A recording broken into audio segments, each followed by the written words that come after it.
University, the voice of Reichman University.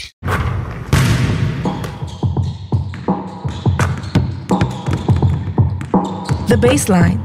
Stories from the court with Jonathan Rears and Nitzan Aharon. What's good, Baseline family? We're back in the studio today. We're recording our 43rd straight weekly episode. I want to start this week off with a huge thank you. First off, shout out to Audioversity and Reichman University for giving us the tools, the space, and the support to make this show what it is. The Audioversity team has really taught us so much, and we truly wouldn't be here without them. To all the players, coaches, and owners who joined us, thank you for your time, your honesty, and your willingness to open up and share your stories. You've trusted us with your journeys, and we don't take that lightly. And of course, to our fans, you guys are the reason this keeps going. Every listen, every comment, every share means the world. Your support has helped us grow week after week. And this is only the beginning. We got a lot more coming this year. We're very excited. It's going to be big. And today, we've got a special guest in the studio, Mick Moshiashvili. Oh, yeah. Mick, thanks for being here, man. Man, I'm super excited to be here, first of all. It's been a minute, and I could have been waiting more than enough to be here. So thanks for having me, man. Yes, sir. Yeah. So we always like to start each episode with kind of, how did you start off your love for basketball? When did that really start growing up, being in Israel? What kind of sparked that love? Man, so long story short, it's been like, first of all, my brother, Eliav, we probably started like around age 8. We grew up in Ashkelon over there. And I remember that Eliav went to basketball and some program over there with the girl named Batsheva with a basketball league. And a week later, my dad was like, would you be down to play basketball, tennis, or soccer? I'm like, basketball. Like, I want to do basketball. My dad said immediately, no. He kind of like challenged me because he wanted to see my reaction, right? So I went to tennis. But I had like, every time that my brother went to play basketball out there, I kind of was jealous. I was like, I want to play basketball too, you know? And it's been like 3 years that I play tennis, and I kind of escaped from sessions because I wanted to play basketball. Once my parents like realized that that's what I want to do,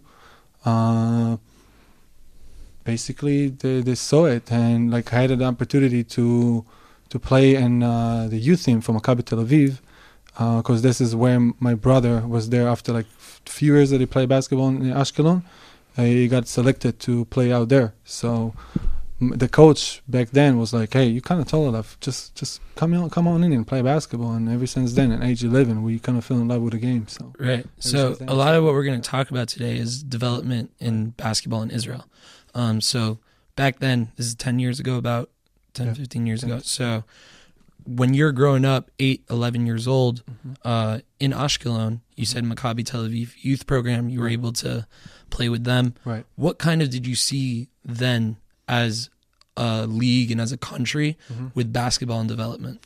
The basketball, first of all, I think Maccabi Tel Aviv is still the best team in Israel, and everybody wanted to play there because there's the title and the big name.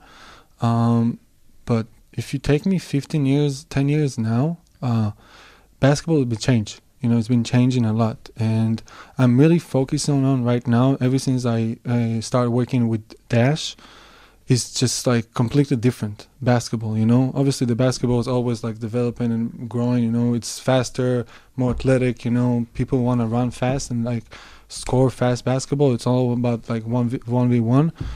Back then, nobody knew like what's be dedication. Like my parents always drove me from Ashkelon to Tel Aviv with like an hour, 2-hour session, and that's pretty much it.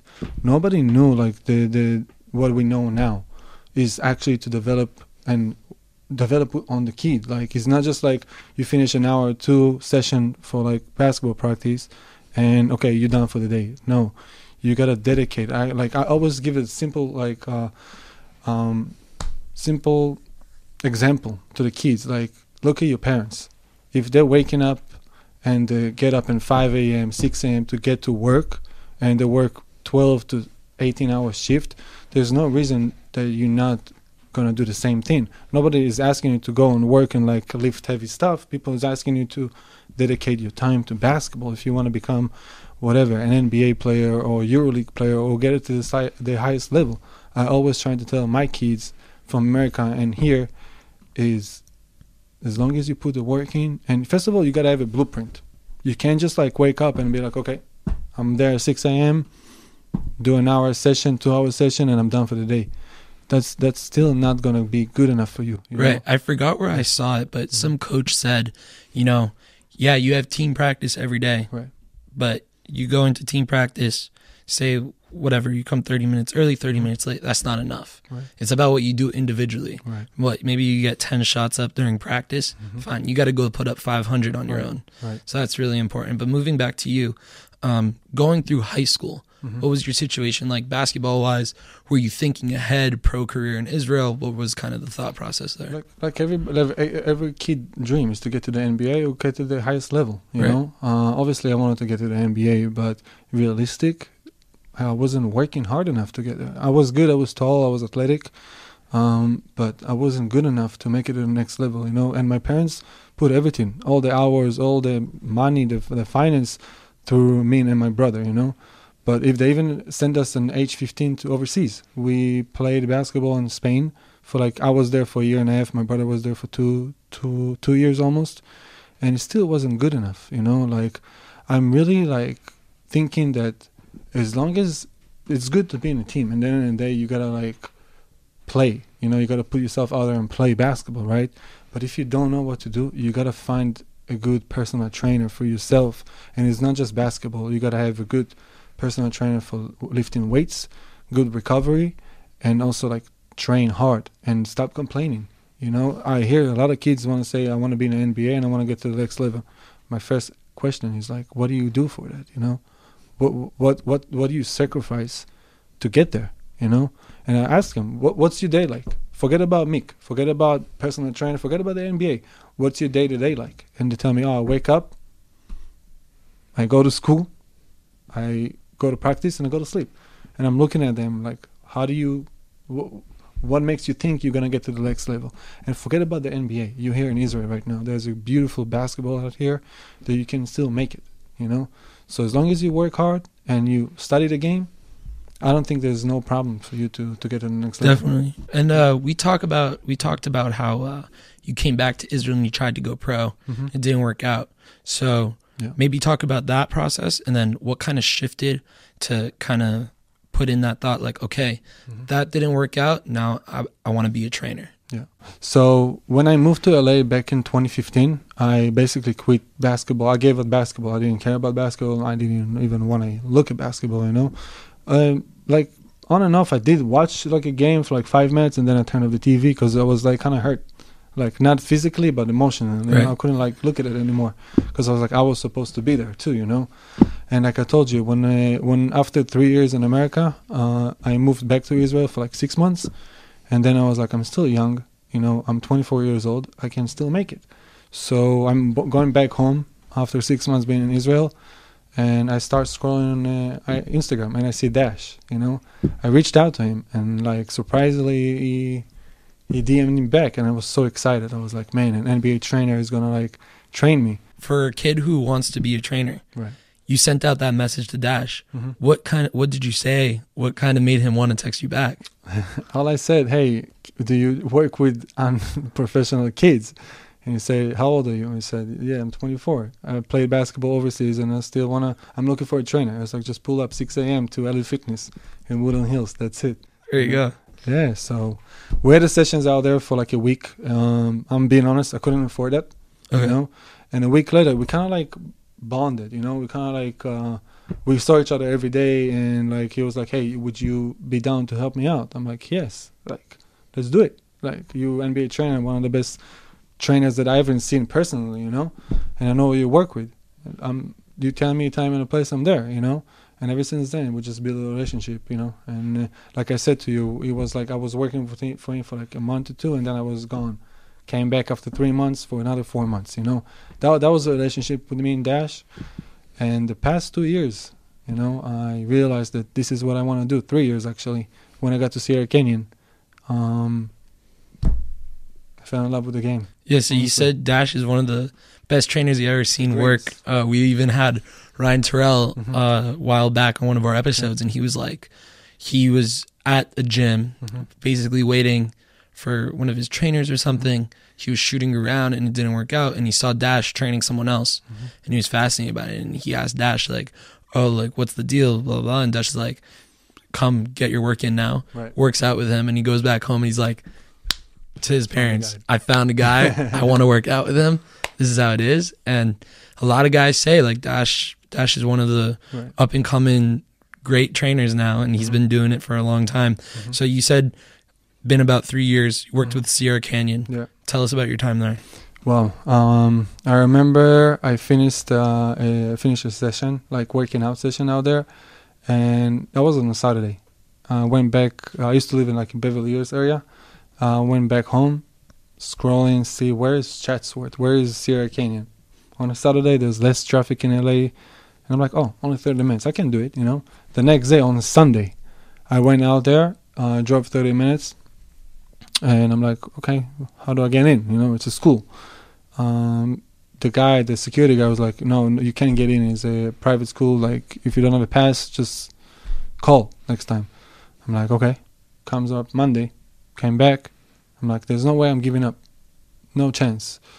After the session, the workout session, I'm driving from like Melrose area to Chatsworth, and I'm parking the car on the side. So I didn't show up again to the security guy. I was just like, let's just find in Google Sierra Canyon, and I called. When I called Wendy, actually the girl out there, she answered the phone, and I'm like, oh, what do I say now? You know, I was like, hey, I'm so and so. Like, can I just get in and tour for the facility? And the athletic director he answered the phone to me. He was like, come on in, Mick. Like, I would love to show you the program, the facility. I was so excited to give me the pass. I went inside, met with a guy. That was around August of 2022. And they had a tournament in Paris, I think. They had a tournament in Paris, somewhere overseas. And I got excited. I saw the facility. We sit down. It was like, look, they're going to come back around September, the first week of September. I'm going to tell the coach about you, and you guys take it from there. If you're good, I'm going to open up a table for you. Welcome to Sierra Canyon, you know. No problem. 2-3 weeks goes by. He emailed me, you know, be ready to come to basically a job interview. And you know what it is, a job interview. Like, you dress up nice, you look nice, you know. At the time, I had a minivan too. So I'm driving up there, and luckily, I was like, okay, let's just have a bag, because if they call me to be on the floor, I'll be on the floor, right? Right. So I'm dressing up with like button-down shirt, like, you know, like basically I'm going on a wedding, you know. Right. The coach is looking at me like, what are you doing, bro? I'm like, you Mick? I'm like, yeah. Change your stuff. Just come on the floor. And you know, it's just a high school, and it's a really nice facility, and they have like 9 coaches. And I'm like, what is my role out there, you know? And they basically split out to, he has 6 rooms. He split it to like 8 minutes a session, and you just gotta work with the bigs, guards, you know, like split them up, you know. And I'm getting brawny in the beginning, where I'm like shaking. So this is Sierra Canyon team with Bronny and Dwayne Wade's son as well? No. That was in 2022. It was just Bronny James, obviously his brother Bryce, Justin Pippen Jr. He was so young out there too. Justin Pippen Jr. My fault. He was so young out there as well, and the rest of the guys I don't remember actually. Yeah, you know? for sure. So you got paired up with Bronny James on your first day. On my first day. Okay, and how does that go? So I was kind of like nervous. Okay. I was about to do ball handling, because Dash is super big in ball handling. I lost the ball. Bronny is running. He was like, coach, like he's like literally whispering in my ear. I was like, I know you're stressed. You got this. Every time you said that, I'm switching to like, you know, beast mode. And I just like had a good workout with him, you know, and I had so much fun. And he just showed me that he's not just the guy that everybody's talking about, you know. He's super nice and friendly person, you know. And I had like a good session, an hour and a half, and then I'm waiting for almost 2 hours for the coach to come over and talk to me. And we sit down in the room, and it was like, listen, we also have a girls program. I'm like, girls program? I'm like, what? Okay. We would love to have you here, but obviously underpaid. You're not going to pay anything. As you see, we're full of staff, but the coaches, the girls, I think they need you. And I don't know if you guys are familiar with Juju Watkins. Yeah, for sure. So I decided to put myself out there first of all, go be with the girls, and I finished the year over there. And I think I'm telling you, girls basketball, especially, I didn't know it was Juju at the beginning. I was like, who is she? You know, and I think girls basketball is up there too, man. Like, and especially in the WNBA, and I don't know. I'll tell you that it's just a beautiful basketball. Definitely, yeah. She's a superstar. Yeah, she's really good. Superstar, man. So from Sierra Canyon now, where are you kind of shifting towards your next season? You ended up at Hapoel Haifa. That was last year, right? That was last year. So I was a Sierra Canyon for 2 seasons. Okay. You know, and then back. Everything I do is also combined with Dash. There's no way I stopped working for him. I always work with him. So last summer, we ended up working out with Paul George. Okay. You know. And that was my first time seeing this guy. Super nice guy. You know, like the guy is just a brilliant basketball player. You know, Also a podcaster. yeah, he knows what he's doing too. You Yeah. know? And I was working with him all summer, and then they posted one, like a picture of me and him in the NBA page, and I got a call the next day with Hapoel Haifa, and I said like, yeah, I would love to be there. You know, because it's the league, and I want to be in Israel. I haven't been in Israel for like forever. And I got a chance to work for. And this is last season, so Right. you had another Sierra Canyon season right after October 7th and everything. Right. So after October 7th, I was with Sierra Canyon, and then I came to coach for Haifa. Did something shift between your first and second year coaching as an Israeli guy, being at Sierra Canyon? First year, you know, Yeah. you could call it a different life, you know, and then October 7th happened, everything changes. Being there in Sierra Canyon in LA, what was kind of the lifestyle like after that? You saying after, like in around October 7th? Yeah, Um. being Israeli. Right. And, So I say what I say all the time. You know, I'm not a guy who's gonna back off, and like afraid to speak out, especially as an Israeli and Jewish. You know, like I want people to know what happened to us, and it's very important for me. But now I understand, like, sometimes you gotta step away from that because you can lose jobs. They did sit down and like talk to me and say, as long as you're wearing Sierra Canyon shirt, there's Palestinians and Jewish people, and we love everybody. You cannot do that. You cannot just post only one side. And I said, listen, you already know the side. Like, what if you guys want to fire me? I'm cool with it. I'm gonna say what I say to basically to speak out loud for us, you know. But it just made me realize that as long as you work in a professional team, be professional too, you know. So things change, but not much, you know, because they do welcome in everybody. and then did that have an effect on you, basically kind of giving you even more of a push to come and work with Hapoel Haifa?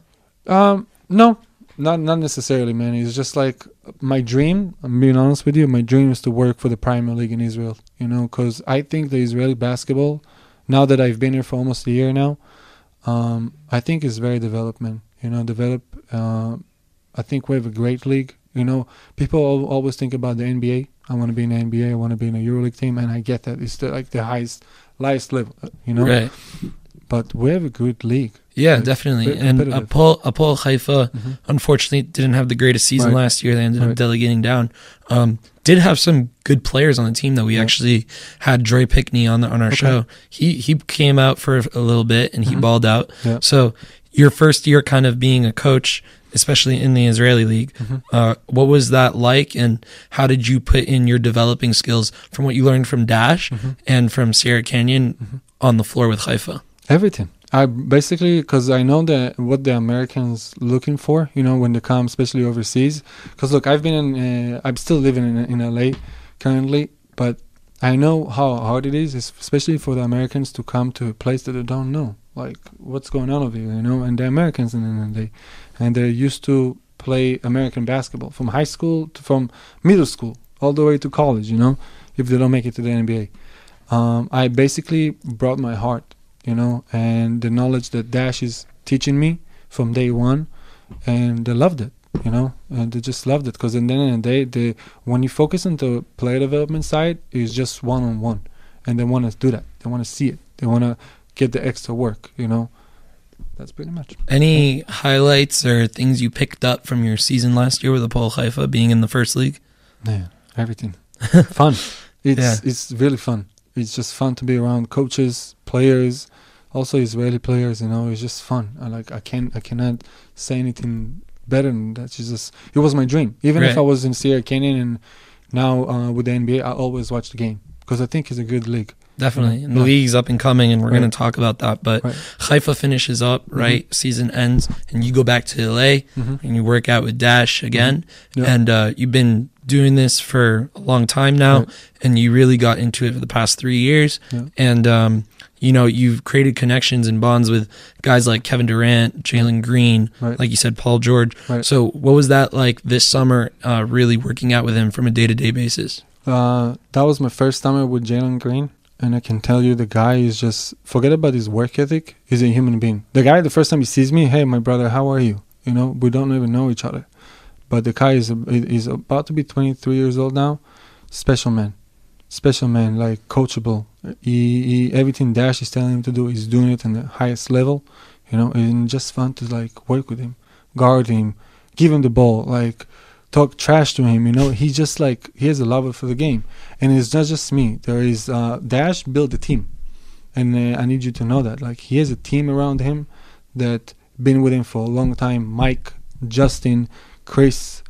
Now he has Assad and Rams and me. You know, and it's very important for us, for him, is to show what he built, because he's been working his ass off since 2016, even like way more. You know, I know him since 2016. And the fact that I see him almost 10 years later and what he has right now, it's just beautiful to see, you know, because all these guys doing everything he says, and they're doing it from their heart, you know. They want to help the kids. They want to help him. They want to help the NBA guys to get better each and every day. And I'm not just saying that hour a day. We've been in the gym from 6 a.m. all the way to 8 p.m. every single day. Every day, sometimes to 9, you know. And we study in the game. It's just like something that I want to bring to Israel. That's why I'm here, you know. And it's just like, it's a different culture. It's a different culture, man. Yeah, I mean, there's guys like Kevin Durant who have even talked very highly of Dash, you know. He's not like every other trainer, which is really cool. And you talk about Jalen Green. I mean, the guy is super bouncy. He's crazy. But what's it like, kind of like being around these guys? Yeah, of course, they're human beings. They're great guys at the end of the day. But these guys are like filled with talent. Like, these are like the best players in the world, you know, where a lot of people are going to debate EuroLeague and NBA. But at the end of the day, these are the best players in the world. So what's it like kind of being around them? I know it's fun and everything, but what do you kind of like see? What's the feelings like, you know, looking back at yourself as a 15-year-old kid, you're like, oh my God, I'm living the dream, you know? So the first, I'll tell you that back in 2019, 2020, before COVID happened, the first NBA guy that I ever seen is Alfonso McKinney, you know, from the Chicago Bulls, and play with Steph Curry, play with LeBron James. And I was excited. I'm not going to lie to you. It was like, oh my God, an NBA player. I work with an NBA player, you know. I'm guarding an NBA player. I actually guarding him, right? First week, I was excited. Second week, he's just a human being. You know, bro? It's just like, you understand. And then in a day, those NBA guys, they're working their ass off since they were 8 years old, you know, and they deserve to be where they are right now. But then the end of the day, it's just human beings. And like now, this summer, I'm not gonna lie, it was excitement, but I'm used to it, you know. But you notice them like they are that talent because they're going 110% every rep. Oh my God, it's not even 110%, it's 1,000,000%. Man. Sometimes they know, like when they messed up, you know, the drill, like the ball handling or working on the pickup and stuff like that. They know when they mess up, so they do it again. Dash was like, no, like let's do something else. No, they're doing it again. So it's all about the reps. The more reps you do, the better you get. Sure. So then this is a big summer for you with Dash and working out with all these guys. And then Milwaukee calls. What's kind of your role going to be like there? What can you say about that? So it was before that. So Milwaukee called me around mid-June. Yeah, something like that. For Summer League, July. Okay. I had the call. I was like, we're going to have you as an intern for the Summer League. Just I wasn't in the coaching staff. I was just like as a player development side. They wanted to see how do I react with the players, basically, you know. So I flew from Israel to LA. The minute I landed, I took my car, drove to Vegas. I wasn't even sleeping, you know. I was so excited. I just wanted to get there, you know. It was just a dream, because you see from from Paul Haifa to the NBA, how they treat the players, how the players talking to you, the coaching stuff. You meet everybody, from the head coach, from Doc Rivers to David Ham to the physio guys, everybody, and they're super nice. They welcome you like they've been known you for like forever, you know. They made me feel like home, and I wanted to get the job over there, you know, and I did everything in my hand to get the job. And after the 5th day of the summer league, when they realized they kind of want to go home and just like, you know, finish with the season, we sat down. They told me to send the resume, and the manager was like, "We'd love to have you over here again on day terms, and hopefully to get a job next season, you know, a full-time job." So I'm very excited. Now, right now, I'm assistant player development and also assistant scout, and whatever they need, I'm there from them, you know. So, is there any, you say assistant scout, is there any scouting happening in Israel? There is some scouting in Israel, especially with the young coming talent. That's why I'm here. Okay. For the kids, yeah. Very cool. Yeah. And then on our way in, we were talking about development in Israel. Mm-hmm. You kind of wanted to talk about that a bit. Yeah, so I'm going to go back again to Dash. I think him as a coach, personal trainer coach, the NBA coach, you name it, I think is the greatest of all time, you know. And I work with Drew Helen, I work with Chris Johnson for a bit. The guy is just brilliant. His IQ of basketball is just above limit, you know, because he's very detailed. Everybody can teach basketball. How you teach, that's how you got to look at it, you know. And the way you teach basketball is just like from the beginning to the end. That's how you're supposed to teach, from a kid, 8-year-old kid, all the way to NBA professional kid, you know. Player. And I really truly believe that is the ball handling. He's very focusing on that. Is focusing the way you shoot the ball, the way you hold in the ball, the way you act, and the way you look on the floor, you know, the way he break down the game for you. Is a brilliant basketball IQ I've ever seen in my entire life, you know. And it's an honor to work with him, honestly. And it doesn't take anybody, you know, just to work with him. It's all about building trust as well. And I'm just like a sponge. I'm learning everything from him, and I'm very grateful.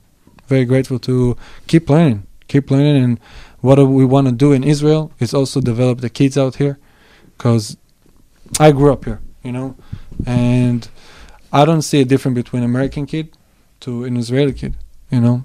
They're human beings, right? And it's just like the program here, the program out here doesn't develop the kids in the right way. You know, after 10 years, 11 years that I've been in America, and I've seen it, and I work with the best, you know, from kids as well, because Dash has also worked with kids, you know. And there's another Israeli guy that I need you guys to follow. His name is Ben, a star. He's going to be a star next season, you know, after he finish up his college career. Hopefully he's going to come here. And Dash, we've been working him since he was 11 years old, you know. And it's just beautiful to see it. It's just beautiful to see that Dash has a lot of Jewish community in LA. A lot of kids, Jewish kids, are working with him, you know. And I'm the first Israeli, and also Mike. There's another Mike that is working with him. An awesome person, man, you know.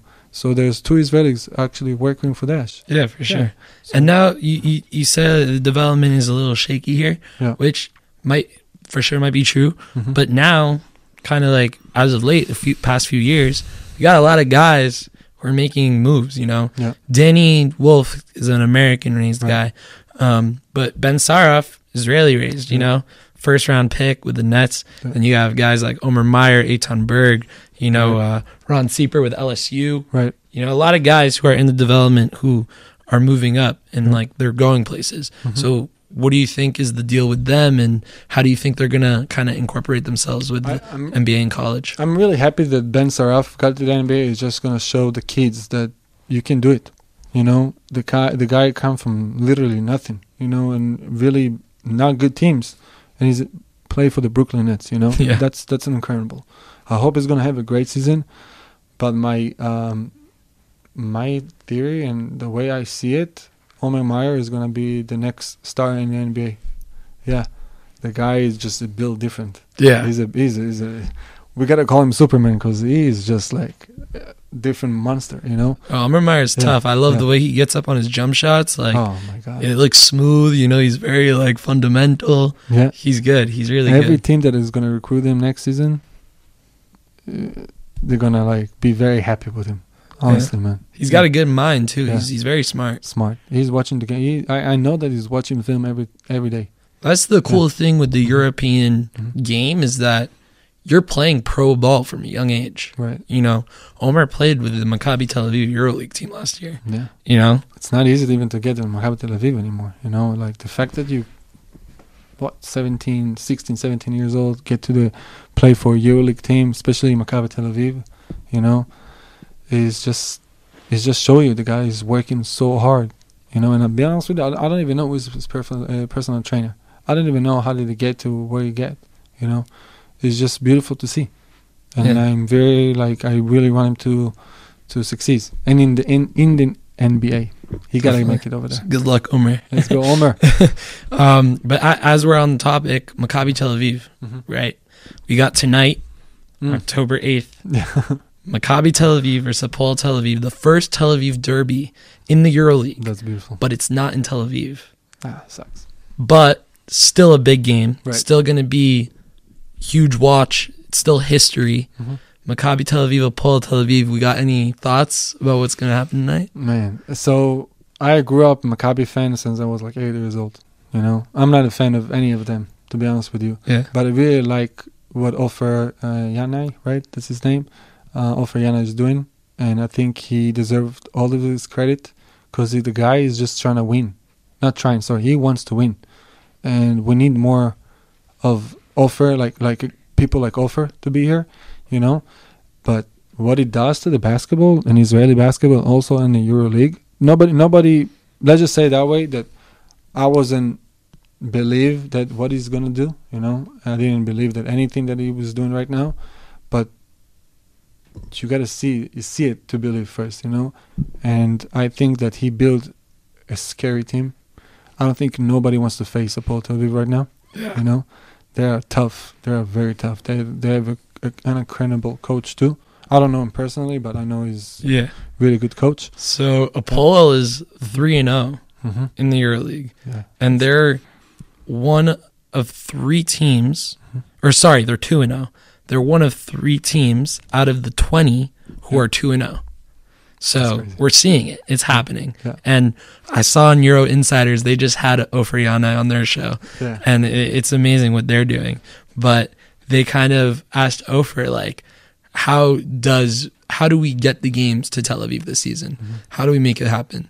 So Ofer responds, you know, one of the problems with if we are able to bring it to Tel Aviv is the other teams that we played in Sofia are going to be like, oh, like we want to play you guys in Tel Aviv because it's harder to play in Tel Aviv than Sofia. But Right.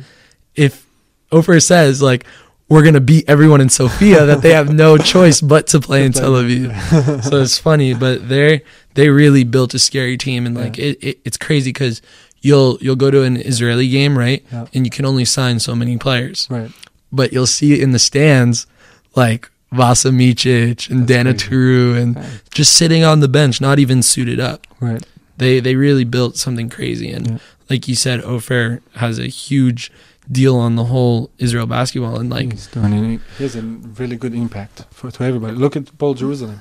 yeah, You know, I really think that they should be in the EuroLeague in a year from now. You know, it's just gonna do good for basketball.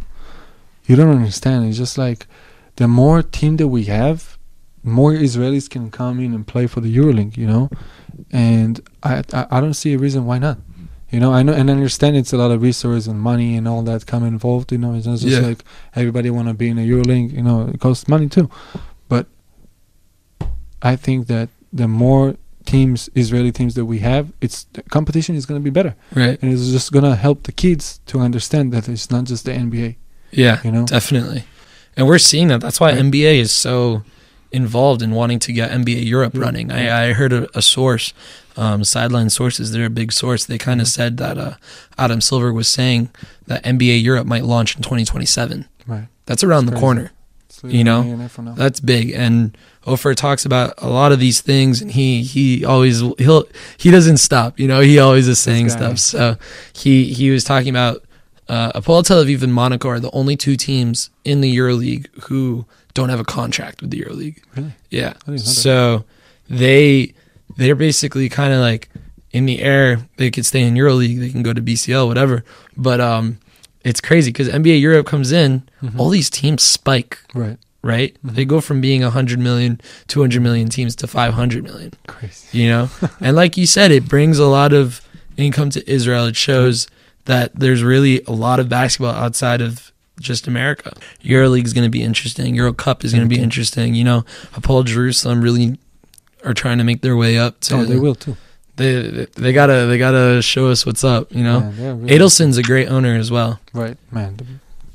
Great owner, great American, Israeli, Jewish, who understand what's to be here, you know, and wants to develop everything. And it's just like, again, 10 years ago, I'm sure you know that it wasn't like that. It was only one team, Maccabi Tel Aviv. Now there's Hapoel Jerusalem, Hapoel Tel Aviv, and the rest of the teams, you know. And I think that it's just gonna be like good competition. The people gotta compete. You can't just like be like always Maccabi Tel Aviv wins, you know. Right, top heavy. It's like it's just like last year, okay, at the Premier League Championship. I thought that Hapoel Tel Aviv were gonna take it all, like win Right. it all. Look what Hapoel Jerusalem did. That was They're crazy. crazy. What's his name? No, Jalen Jared Harper is insane. Oh my god. That's why they signed him to 3 years. signed which him is- for 10. I like how they're doing it. They're kind of building a team, which isn't so normal in Israel. You No, know, people come and goes. come and go. Right. But now they're bringing practically 4 of their starting 5 back to the lineup this year. Yeah. You know, and it's really cool because they're kind of showing them a sense of home. You know, Yeah. and that's what's cool. I mean, Jared came with Auburn with Athletes for Israel. Yeah. They actually came out to Israel to play an Israel select team. With Ryan Terrell was on that team, and they kind of had a tour of Israel. Yeah. And then a few years later, Jared signing a 3-year contract with Hapoel Jerusalem with Austin Wiley, another Auburn guy who came. So it's really cool to see what they're doing. And, you know, you talk about the top 3 teams, Maccabi, Hapoel Tel Aviv, Hapoel Jerusalem, right? EuroLeague and Euro Cup. But then you got Bnei Herzliya and Cholon, who are starting their Champions League Right. tonight. You know? I think Cholon can have a good chance to. Jordan McRae. It's a Oh big my one. God. Yeah. He is special. Yeah, he's He's good. special, man. Again, I just, like I told you in the beginning, I just want to. People want to see, at the end of the day, good basketball. Right. You know,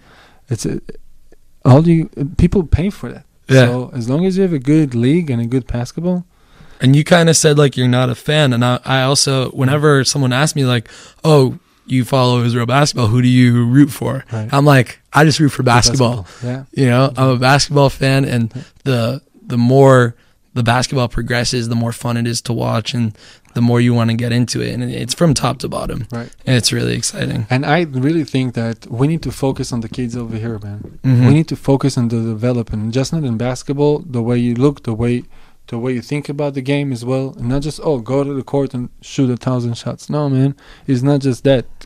Create. I always say, create a blueprint. Once you have that and you see it in front of you, it's easier to execute. Because kids, it's so hard for them. Sometimes it's hard for me to wake up at 5 a.m. You know, to be in the gym around 5:30. It's so hard. But once you set up over here, like your mind is a program. Mm-hmm. Basically, you set it up and you do it, it's so much easier. Like, you're going to wake up natural, you know? And that's what I'm trying to develop to, deliver. Let's just say that I would deliver to the kids. Once you switch in your head that you want to do it, you do it. Because there's no way between you and the kid who grew up in America. There's no way. There's no chance. There's no different. That he's working harder than you. Same kid, same age. He's waking up, he goes to school, right? You don't go to school, you go to school. It's the same thing. Once you realize that, you're going to wake up before school, get to the court, do your session. Okay, it's gonna be tired. It's not gonna be easy. You know, it's a lot of sacrifice. You go home, shower, go to school, do well in school as well. Get to the team practice. You finish with the team practice, rest for 30 minutes, get back to the court. You know, do your shots, do the things that you're not good at. Go home, 10 minutes of field breakdown, you're good. And I know it's hard, but you can do it. If a kid can do it in America, you can do it over here. That's all I'm trying to tell you. That's great. I was just going to ask you what's your advice, but you just gave it to us. Man. If I could ask also, as we wrap up, if there's a guy who wants to get into training, you know, what might be some advice that you would give him starting up? Training like as a basketball coach? Yeah. Watch film and work with the right people. You cannot work with the right people and just be like, okay, just like a regular coach, you know, because in the end of the day, people wants to see results. You know, you want to be good, and you're not just gonna pay for somebody and not see results. You know, also as a coach, you gotta work your butt off, man. You gotta be on the court 10, 12 hours a day. Give them your knowledge, you know, and your knowledge is not just like, oh, you shoot from the corner 1,000 shots and you're good. No, bring your computer, show them what they're good at, what they're not good at, and how they can get better. Work with them too, like actually sweat, you know, help them to read, because in the end of the day, everybody can teach basketball, but you got to know how to guard too, and that's how you help them, you know. And just like the more reps you do, the better you come as a coach. That's it, man. Well said. Yeah. So as we wrap up every episode, we do the shot clock. Let's go. Rapid fire. I get a little shot clock going. Oh my god, I'm ready. You ready? Let's go. All right, let's go. 3, 2, 1. Favorite basketball movie? Oh my god. Wait. Coach Carter? Favorite basketball sneaker? Nike? Favorite food? Favorite food? My mom's food, that's for sure. Favorite country to travel to? Mykonos. Favorite basketball court in the NBA? Milwaukee Bucks. Ooh, favorite basketball team in the world? Milwaukee Bucks. Okay. Favorite trainer? Dash and there Nick. you go. Good stuff. So thank you for coming on. Really appreciate you. Man, you guys are the best. I'm really, I've been watching you guys for a year. You're doing an amazing job, and your team out here is just beautiful to see. And thank you for having me, my guy. I appreciate you. Appreciate it. Yes, sir.